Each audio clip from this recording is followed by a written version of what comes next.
Firman Tuhan pagi hari ini saya kasih judul komunikasi.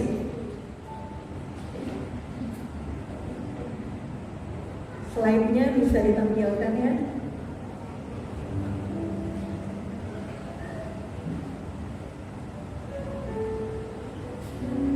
Kenapa saya ambil tema ini? Sebab pernikahan itu berbicara menyatukan dua pribadi dalam satu hubungan yang sah, yang resmi. Bahkan bukan hanya bicara dua pribadi calon mempelai, tetapi berbicara juga hubungan keluarga besar. Keluarga besar dari Yusak dan keluarga besar dari Desi. Nah, itulah sebabnya pagi hari ini saya mengangkat tema yaitu komunikasi. Hubungan akan terjalin dengan baik kalau ada komunikasi yang baik. Sebaliknya, kalau komunikasi tidak baik, maka hubungan yang tadinya baik sekalipun itu bisa menjadi tidak baik. Ada banyak orang, kalau kita melihat kenyataan yang ada di sekitar kita, ada banyak keluarga, rumah tangga yang tadinya diawali dengan katanya tanda kutip cinta, saling mengasihi, saling menyayangi, sudah ada kecocokan, makanya memilih untuk masuk dalam jenjang yang lebih serius, disahkan yang disebut pernikahan. Tetapi kalau kita melihat fakta yang ada berapa banyak rumah tangga, keluarga-keluarga di sekitar kita yang pada akhirnya bercerai, pada akhirnya harus berpisah, ataupun mereka tidak bisa rumah, mereka tetap tinggal bersama-sama, tetapi tidak ada keharmonisan di dalamnya. Pagi hari ini saya berharap bukan hanya kepada kedua calon mempelai, tetapi kepada saudara semua yang hadir, Bapak Ibu yang sudah menjalani kehidupan rumah tangga. Mungkin selama ini ada miskomunikasi, merasa aduh mungkin saya salah pilih jodoh, mungkin menyesali kenapa saya harus menikah kalau pada akhirnya rumah tangga saya seperti ini. Dan bagi saudara-saudara mungkin yang belum masuk dalam pernikahan, komunikasi tetap penting. Kenapa? Karena kita semua manusia itu, kita selalu menjalin komunikasi dengan orang-orang yang ada di sekitar kita. Komunikasi itu berarti kan ada berita. Arti komunikasi itu artinya ada berita yang disampaikan. Artinya ada yang menyampaikan dan ada yang menerima. Yang menyampaikan bisa satu orang, satu pribadi. Yang menerima bisa satu orang atau lebih daripada satu orang. Nah, ada banyak orang berusaha bagaimana supaya saya punya hubungan yang baik dengan orang-orang di sekitar. Kalau dalam kehidupan konteks rumah tangga, ada banyak orang berusaha bagaimana suami sebagai suami bisa memahami istrinya. Istri juga berusaha bagaimana bisa memahami suami dengan baik, bagaimana ada komunikasi yang baik, dan akhirnya terjalin hubungan yang harmonis. Kalau saudara lihat di luar sana ada banyak kursus kepribadian, dan salah satu poin yang diajarkan bagaimana cara berkomunikasi yang baik. Sebab sekali lagi kalau orang punya komunikasi yang baik, dimanapun dia berada, dia mampu menjalin hubungan yang baik. Dan kalau sudah hubungan baik, pasti pekerjaannya akan sukses, pasti apapun yang dia lakukan itu akan lebih baik dan berhasil. Menjadi pertanyaan, ada banyak orang sudah berusaha atau mungkin ikut kursus kepribadian, kursus cara berkomunikasi dengan baik. Tetapi kenyataan kenapa? Di dalam menjalani kehidupan, baik di dalam rumah tangga sebagai pasangan suami istri, orang tua dengan anak, anak dengan orang tua, ataupun saudara di tempat pekerjaan, di lingkungan saudara tinggal. Kenapa kenyataan tidak terjalin juga hubungan yang harmonis itu? Masalahnya sebenarnya bukan bagaimana belajar berkomunikasi yang baik. Masalahnya sebenarnya bukan bagaimana komunikasi sehingga saya boleh menjalankan dengan baik. Masalahnya cuma satu, bahwa kenapa ada miskomunikasi? Kenapa ada hubungan yang tidak harmonis? Akarnya itu bukan di cara berkomunikasi, tetapi ada akarnya, dan itu yang harus diselesaikan. Dan pagi ini kita mau selesaikan bersama-sama, dan saya harap beberapa saudara yang mendengar pagi hari ini, saudara diberkati lewat kebenaran firman Tuhan. Nah, di dalam kitab Kejadian, kita mengambil dasar ayat Alkitab, kitab Kejadian pasal yang 3. Kalau saudara yang umat Kristen membaca Kejadian pasal yang ketiga, itu mengisahkan tentang kejatuhan manusia. Kejatuhan manusia pertama ke dalam dosa. Diceritakan di dalam Kejadian pasal yang ketiga, sebelumnya Adam sebagai manusia pertama dan istrinya Hawa di Taman Eden, mereka ada di hadirat Allah. Mereka punya hubungan yang harmonis dengan Allah. Mereka punya komunikasi yang baik. Sebab tujuan Allah menjadikan manusia, salah satunya Allah ingin memiliki keluarga di dalam satu keharmonisan. Tetapi Kejadian pasal yang ketiga mencatat, satu waktu pada waktu Allah datang di Taman Eden, Adam bersembunyi. Allah bertanya, Adam, di mana kamu? Kenapa kamu bersembunyi? Dan singkat cerita, kalau dibaca di dalam pasal yang ketiga, Adam takut bertemu dengan Allah. Kenapa?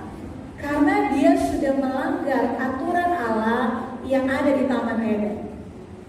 Di dalam pasal yang kedua ada aturan yang Allah berikan kepada manusia. Semua pohon, semua buah di dalam taman ini kamu boleh makan, kecuali ada buah di tengah taman yang tidak boleh dimakan. Dan singkat cerita di dalam Kejadian pasal yang ketiga, ternyata Adam dan Hawa memakannya. Artinya mereka melanggar aturan Tuhan. Mereka tidak taat kepada perintah Tuhan. Dan karena ketidaktaatan membuat Adam takut berhadapan dengan Allah.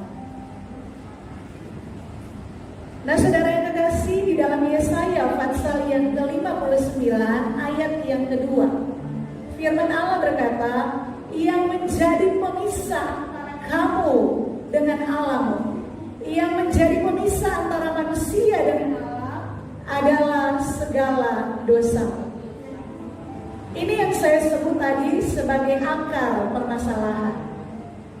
Dosa, salah satu akibat dari dosa, tidak ada komunikasi yang baik antara Allah dengan manusia, antara manusia dengan sesamanya.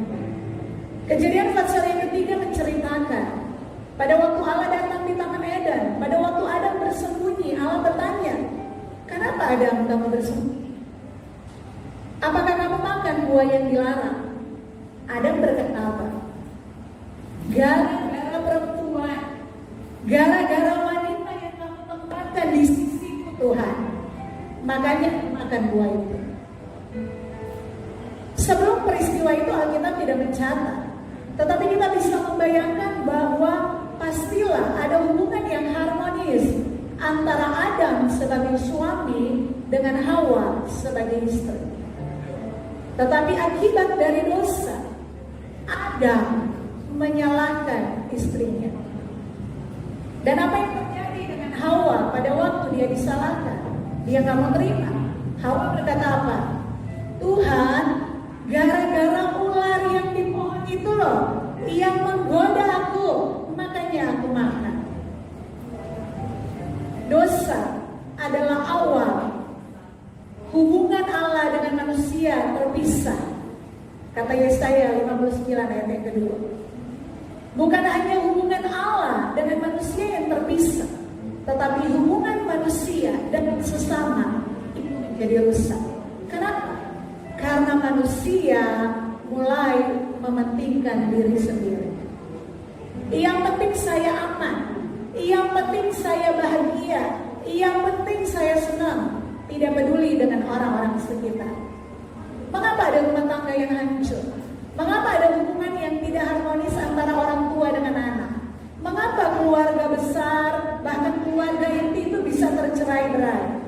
satu, egois, aku, dan aku. Kenapa bisa muncul aku dan aku? Karena dosa, akarnya di dosa.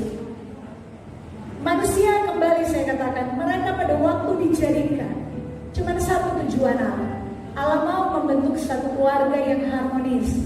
Di dalam kekudusan Allah ada hubungan yang baik, ada komunikasi.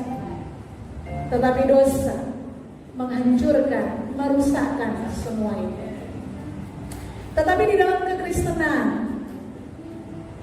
tidak hanya berhenti di kitab Kejadian. Di dalam Injil Yohanes pasal yang pertama ayat 29.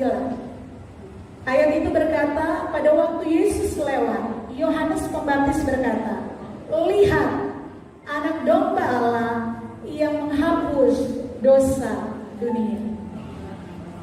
Karena satu orang manusia pertama yang namanya Adam tidak taat, semua manusia yang lahir setelah Adam itu lahir dalam kodrat dosa.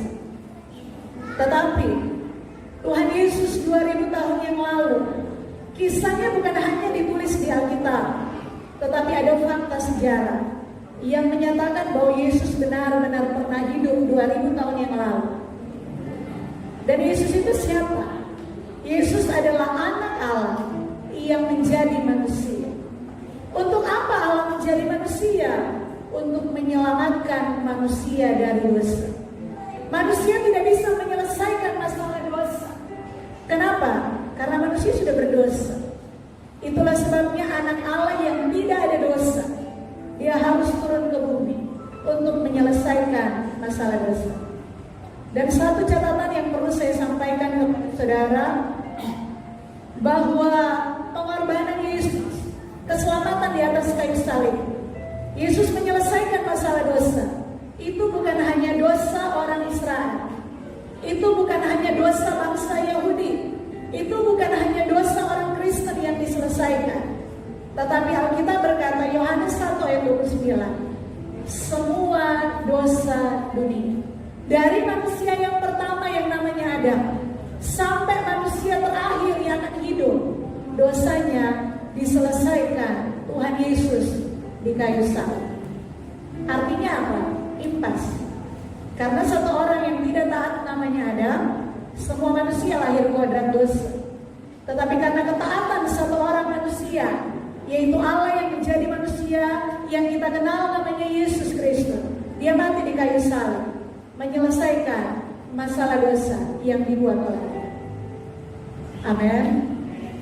Menjadi pertanyaan, kalau Tuhan Yesus sudah mati di kayu salib, kalau Tuhan Yesus sudah menyelesaikan masalah dosa, kenapa masih tetap ada hubungan yang tidak harmonis? Bahkan rumah tangga Kristen bisa bercerai, bisa berpisah.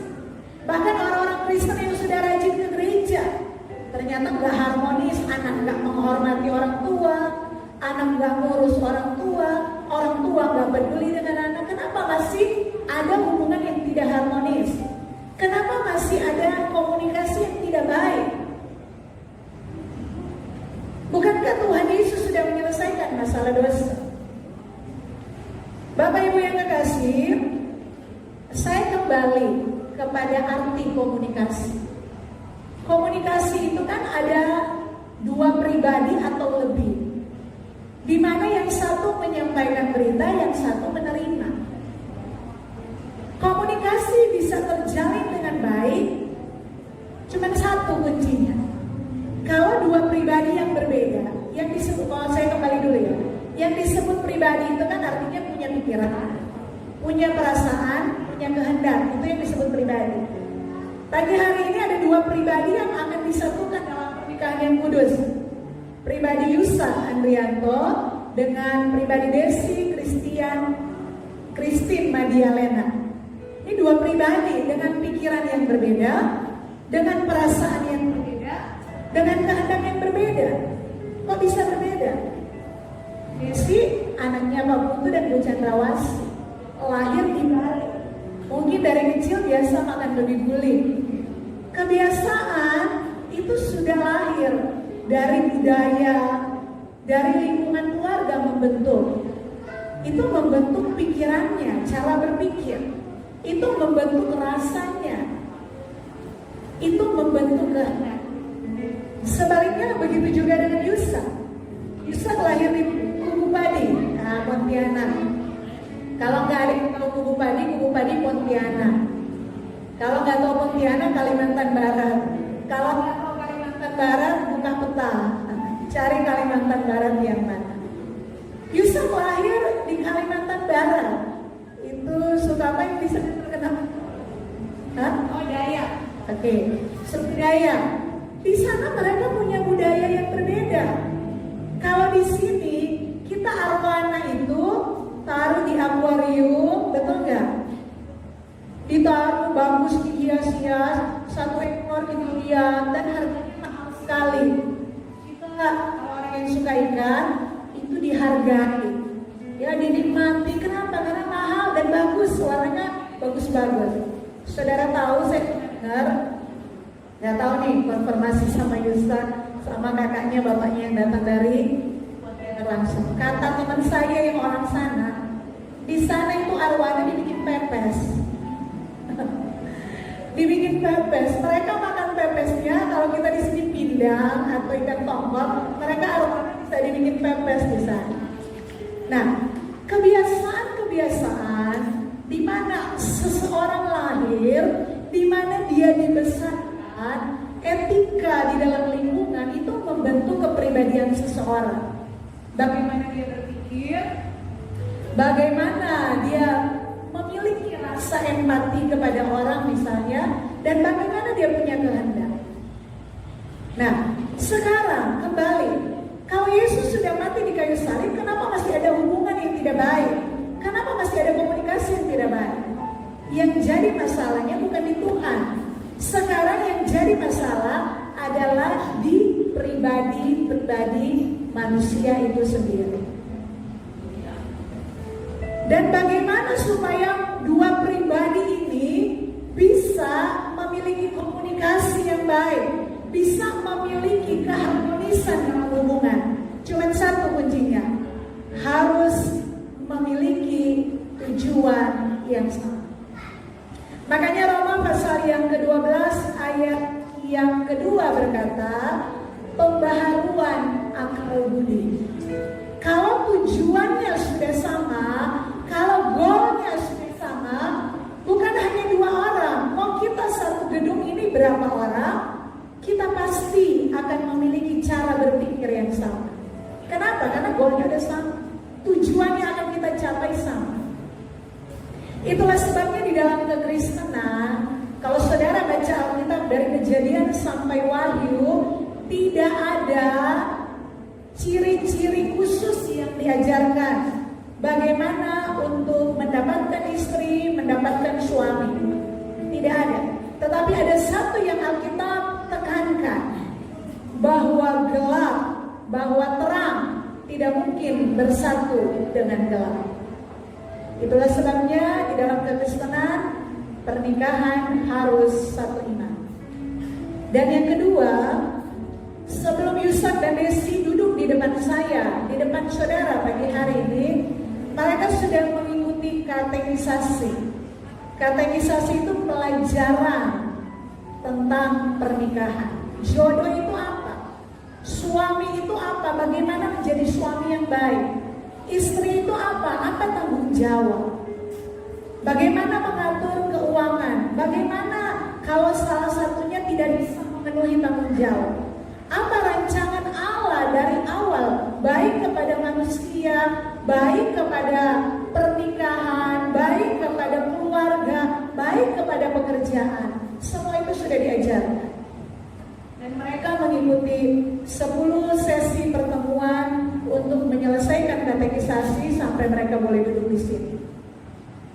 Mereka bertemu dengan saya yang mengajar mereka. Dan karena katekisasi itu hanya melibatkan kita bertiga, saya dengan mereka berdua, jadi waktu ada materi, kalau mereka tidak tahu, sampai mereka mengerti. Tujuannya apa? Supaya dalam nanti masuk rumah tangga dua pribadi yang berbeda, dengan latar belakang, dengan budaya yang berbeda, itu gak bisa dirubah masa lalu. Tetapi masa depan mereka, masuk ke rumah tangga, itu bisa mereka bentuk dari sekarang. Dimulai dari mana?